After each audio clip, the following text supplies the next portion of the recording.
భీమవరం నియోజకవర్గం నుంచి జనసేన పార్టీలోకి మాజీ శాసనసభ్యుడిగా నేను నా పరివారం అంతా కలిసి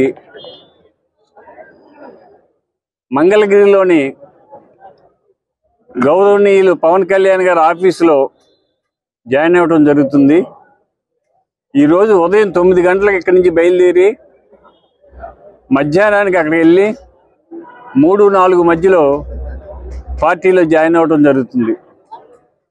మరి తెలుగుదేశం కేడరు, జనసేన కేడరు నాయకులందరూ సుమారుగా 150 కార్లలో తీసుకుని వెళ్ళటం జరుగుతుంది.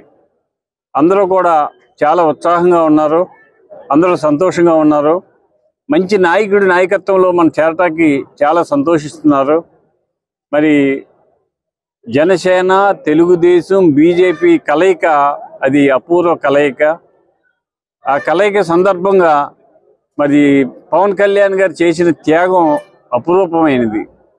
ఆయన 24 సీట్లు ఒప్పుకుని మళ్ళీ బీజేపీ కలిసిన తర్వాత ఇంకా 2 సీట్లు 3 సీట్లు తగ్గినా కూడా ఒప్పుకుని ఈ కలయికతోటి వైఎస్ఆర్ పార్టీని చిత్తు కింద ఓడించాలనే ఆలోచన, ఆశయంతో ఆయన ముందుకు నడిచారు.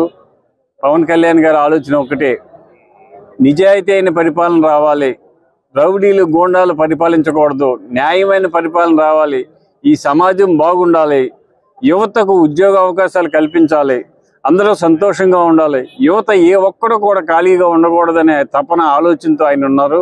ఆ ఆలోచనతోనే మేము ముందుకు నడుస్తాం. ఆయన ఆశయాలు, ఆయన సిద్ధాంతాలు మాకు బాగా నచ్చినాయి.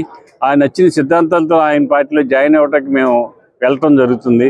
మీరందరూ కూడా సహకరించి మరి పవన్ కళ్యాణ్ గారు, చంద్రబాబు నాయుడు గారు, మోడీ గారి నాయకత్వాన్ని మనం బలపరిచినట్లయితే ఈ రాష్ట్రంలో 2024 ఏప్రిల్లో బ్రహ్మాండమైన మంచి మెజార్టీ తోటి ఈ పార్టీ అధికారంలోకి వస్తుందని చెప్పి తెలియజేస్తున్నాను. పవన్ కళ్యాణ్ గారు బేవార్ నుంచి పోటీ చేయకపోతే నాకు అవకాశం ఇస్తారు. నాకు అవకాశం ఇస్తే నేను బేవార్ నుంచి పోటీ చేస్తాను.